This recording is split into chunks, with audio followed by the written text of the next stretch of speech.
하늘의 별도 따다 줄 수 있다고? 아니 그거 말고 이별.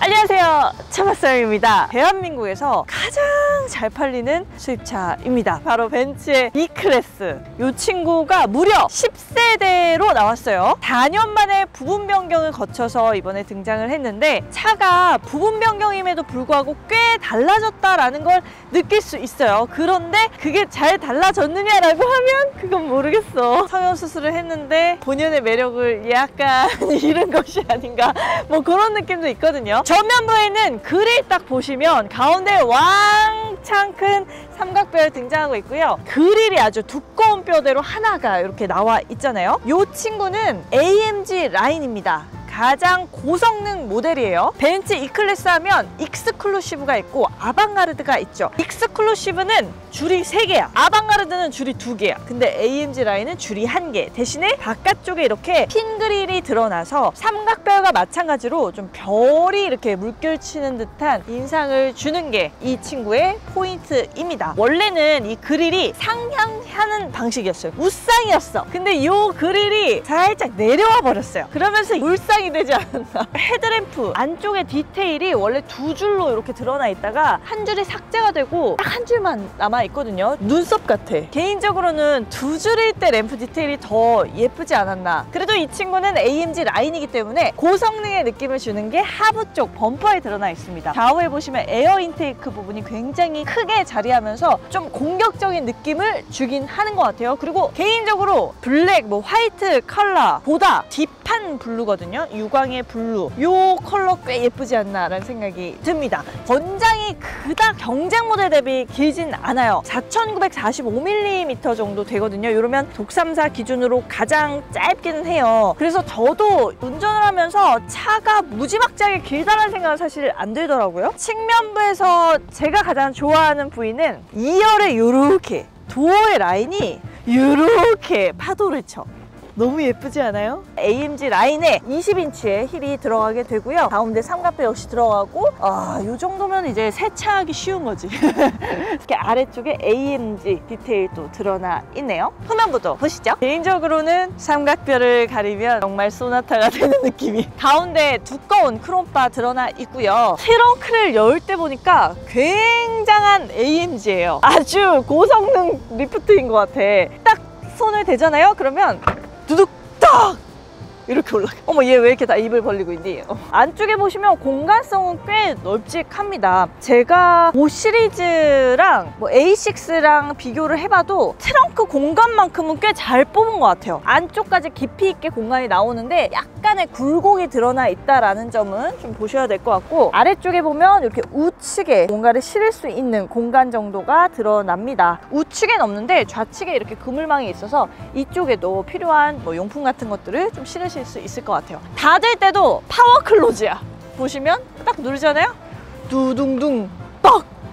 이렇게 닫혀요. 고성능 모델인데도 불구하고 머플러가 굉장히 단정하게 달려있죠. 이거 찐도 아니야. 가짜네, 가짜. 이 진짜 머플러는요, 아이고야, 안쪽에 있다. 진짜 머플러는 안쪽에 이렇게 듀얼로 드러나 있습니다. AMG 정도면 배기구 정도는 바깥에 좀 빼가지고 이렇게 뻥뻥뻥뻥 달릴 수 있게 해야 되는 거 아닌가?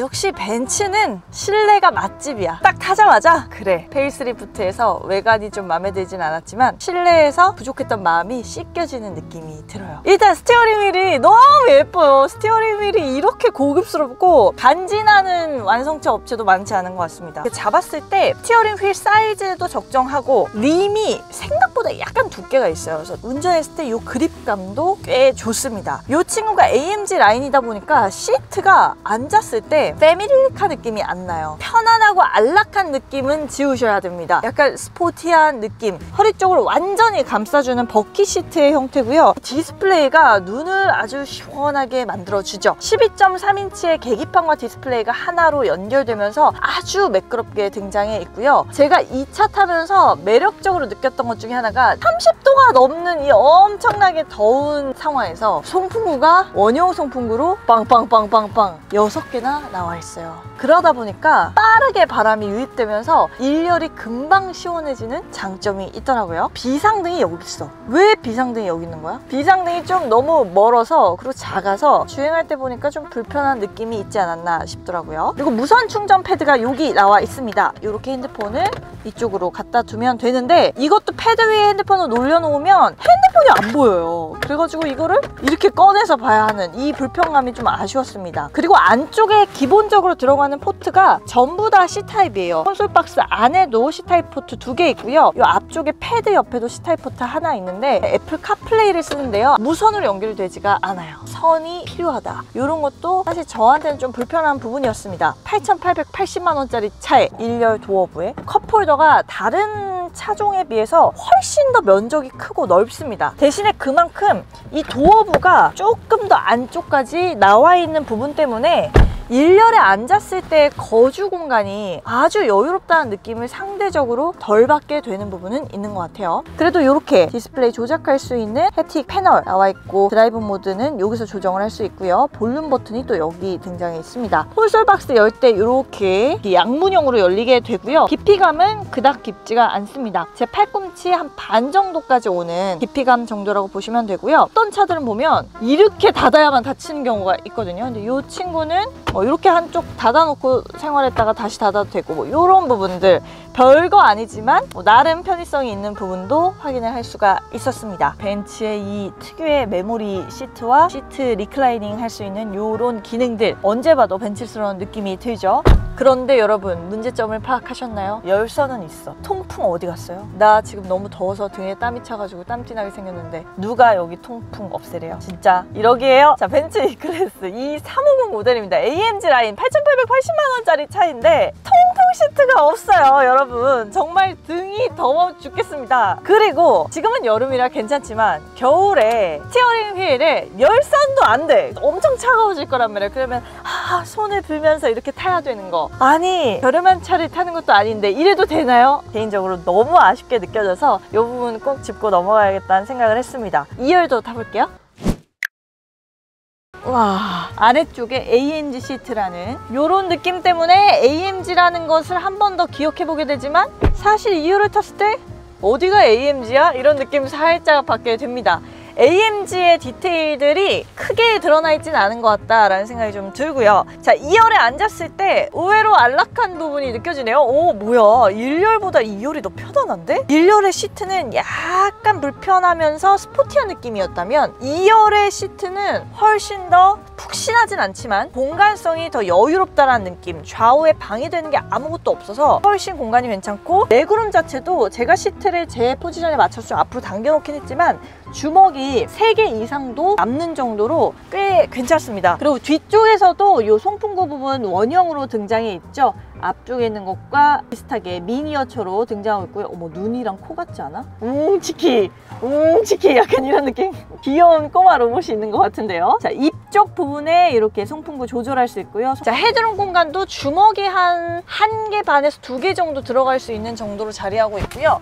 요거 근데 키가 이렇게 크신 분들도 위쪽까지 나름 배려해 주듯이 이렇게 파여 있어요. 어릿 공간이 쉽게 맞닿지는 않을 것 같습니다. 좌우에 세로 형태의 송풍구도 나와 있어서 이렇게 더울 때 뒤쪽에 있는 2열 승객들도 시원한 바람 좀 빠르게 느낄 수 있도록 나와 있는 부분도 인상적이네요. 제가 타고 있는 이 차량은 직렬 4기통의 가솔린 2.0 엔진이 탑재가 되어 있습니다. AMG 라인인데 4기통이라고 하면 약간 낯설게 느껴지실 수 있을 거예요. 요 E클래스 라인업 정도 되면 6기통 정도는 돼야 되지 않나 라고 생각하실 수 있는데, 이번에 페이스리프트가 되면서 엔진이 전체적으로 다운 사이징이 되었죠. 유럽의 환경 규제가 워낙 심하기도 하고 완성차 업체들이 그에 발맞춰서 전략을 좀 새로 짜야 하는 그런 시기입니다. 벤츠도 전동화 전략을 채택을 하고 있어요. 엔진을 전체적으로 다운 사이징을 시켰지만 성능의 손해는 보지 않는 거죠. 오히려 성능이 더 좋아졌어요. 왜냐? 여기에 전기 모터를 같이 이용해서 더 큰 출력을 낼 수 있도록 한 건데요. 48V에 이 배터리로 고정되는 전기 모터를 내연기관에 이렇게 서포트를 하게 해주는 거예요. 최고 출력이 299마력, 최대 토크가 40.8kgm인데 요 48V의 전기 모터의 힘 덕분에 출력이 14마력 정도가 확 세지게 되고, 거기다 토크도 15.3kgm 정도 더해지게 됩니다. 출력이 조금 더 잘 붙는다 라고 생각을 하시면 좋을 것 같아요. 마일드 하이브리드라고 하죠. 요새 보면 벤츠 말고도 다른 완성차 업체들도 이런 전동화 전략들 포트폴리오를 좀 짜고 있습니다. 대표적으로 볼보도 비슷하고요, BMW도 비슷하죠. 중저속에서는 생각보다 마일드 하이브리드가 개입한다라는 느낌을 받기가 어려운데, 가속으로 딱 진입을 했을 때 출력이 아주 경쾌하게 나와요. 토크 힘도 아주 프레쉬하게 탁 치고 나가는 가속감이 매력적이거든요. 그때 AMG 라인은 맞구나, 마일드 하이브리드의 힘이 좀 배가가 됐구나 라는 것을 느낄 수가 있게 되죠. 일단 AMG 라인이라는 말이 무색할 정도로 실제로 잘 달립니다. 솔직히 중저속에서는 변속했을 때 울컥거림이 약간씩 있을 때가 있거든요. 그래서 뭐지 하는데, 가속했을 때 갑자기 기분이 너무 좋아지는 거예요. 아주 살짝 엑셀에 발을 밟아도 굉장히 잘 뻗어나가요. 중속까지는 너무 쉽게 진입을 하고요, 중속 이상 가속 구간대로 진입하는 시점이 굉장히 빠릅니다. 사실 이 차량 드라이브 모드를 변경하고 제로백을 세팅을 해보면 스포트 플러스에서는 한 5.8초 정도 되고요, 일반에서는 한 6초 정도 제로백이 형성이 되는데, 전기차만큼의 폭발적인 가속감은 아니잖아요. 그럼에도 불구하고 도로에서 뻗어져 나가는 이 가속감만큼은 정말 부드럽게 맞닿으면서 단단한 하체가 딱 아래 밸런싱을 잡아주면서 쭉 뻗어져 나가는 매력이 엄청납니다. 사실 저는 벤츠 E클래스 판매량도 굉장히 높은 차고 많은 분들이 선호하시는 차다 보니까 차량의 기본적인 아이덴티티가 좀 편안하고 안락한 데 맞춰져 있을 거라고 생각을 했거든요. 근데 막상 차를 주행을 해보면 앉자마자 드는 생각이 편안하진 않다예요. 안락한 느낌보다는 스포티한 느낌이 더 많이 들거든요. 그건 아무래도 시트의 영향도 분명히 있는 것 같아요. 이 AMG 라인 시트에 맞게 굉장히 그 스포츠카의 버킷 시트 형태로 구성이 되어 있고, 푹신감도 그닥 크지 않아서 패밀리카의 안락함과 편안하고 여유로운 거주성 이런 것보다는 의외의 스포티함, 의외의 날렵함, 이런 것들이 훨씬 더 가까운 차라는 생각이 듭니다. 핸들 자체가 가볍지 않습니다. 저는 BMW의 5 시리즈랑 비교를 했을 때는 이 친구가 훨씬 가볍지 않을까라는 생각을 했는데, 사실 아주 큰 차이를 못 느끼겠어요. 물론 BMW가 조금 더 스티어링이 더 쫀쫀한 느낌은 있긴 한데, 이 친구도 한 쫀쫀합니다. 절대 이제 가볍게 돌아가는 느낌이 아니고, 독삼사 세단에서 비교해보면 아우디보다도 핸들링은 조금 무거운 편으로 느껴져요. 이 차량이 특히 그렇습니다. 자, 핸들링을 조금 돌리려고 하면 차체가 전체적으로 묵직하게 움직이거든요. 중저속에서 굉장히 조용해요. 가솔린 차가 맞구나 라는 생각이 들긴 하는데, 바깥에서 시동을 켜놓고 있을 때는 좀 생각보다 소리가 약간 디젤 소리가 나더라고요. 근데 실내에 있을 때는 꽤 차음 능력이 우수합니다. 좀 놀라운 것은 이 차는 이중접합 유리가 들어가지 않았어요. 1열도 그렇고 2열도 그렇습니다. 근데 기본적인 소음 제거 능력은 그래도 꽤 준수하다는 생각이 들었어요. 다만 확실히 차이가 조금 날 때가 언제냐면, 고속도로에서 반대 방향으로 오는 차가 굉장히 고속으로 달리잖아요. 그러면 슉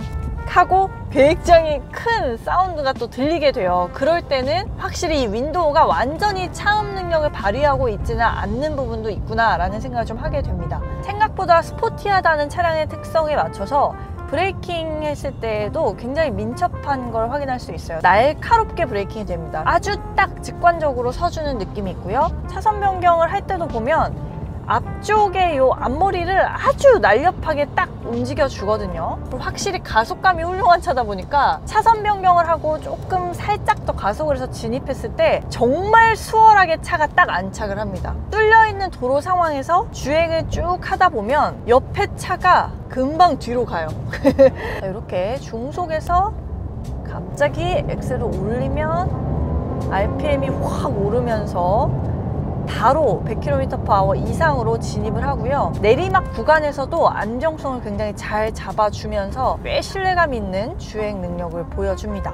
요 2350 AMG 라인이랑 주행하면서 느끼는 건 진짜 날렵하고 스포티하네? 약간 어떤 느낌이냐면요, 헬스보이는 아니야, 펜싱 선수 같아요. 아주 날렵하게 촉촉촉촉 이렇게 하듯이 차선 변경도 촉, 가속할 때도 촉, 그런 부분들이 아주 인상적인 차입니다. 이 차량의 진짜 큰 매력 중에 하나는 실내에 앉았을 때 딱 감성이잖아요. 스크린이 너무 가시성이 좋습니다. 솔직히 완성차 업체 중에 이 스크린 뽑아내는 거는 1등인 것 같아요. 모드를 설정을 해서 UI를 좀 변경할 수가 있죠. 프로그레시브 모드로 변경을 했을 때 아주 계기판이 깔끔해지면서 가시성이 또 좋아 보이네요. 근데 이 스티어링 휠에 있는 햅틱 버튼이 그닥 편하진 않아요. 이게 완전 물리가 아니라 손으로 쓱쓱쓱쓱 이렇게 햅틱 반응을 통해서 움직여지거든요. 근데 이게 이렇게 편하다는 생각이 들지 않습니다. 오히려 운전할 때는 가장 직관적인 물리 버튼이 편하지 않나 라는 개인적인 의견이 듭니다.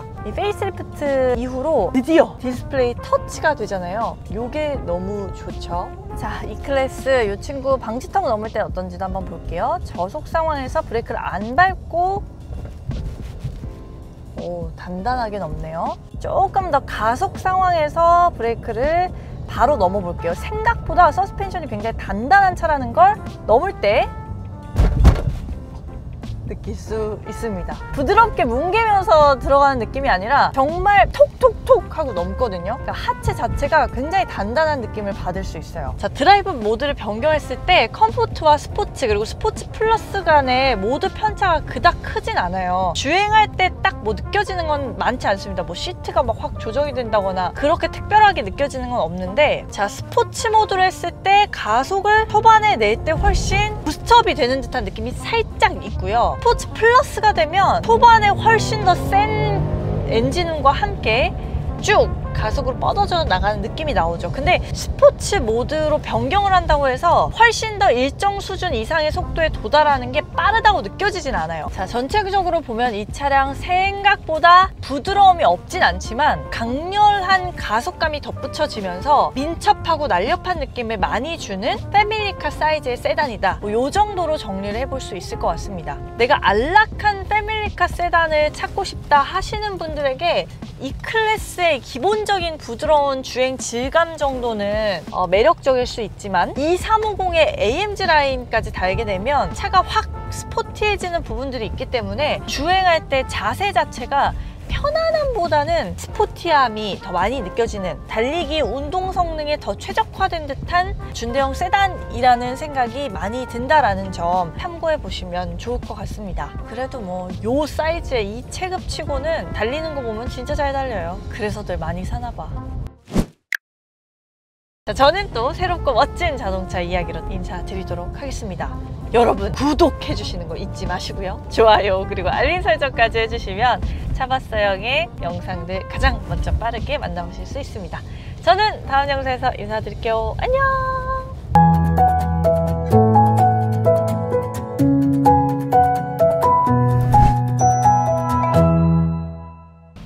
근데 8,880만 원짜리 차에 통풍 시트랑 스티어링 열선 안 들어간 거 진짜 넌센스 아닙니까? 벤츠 보고 있나?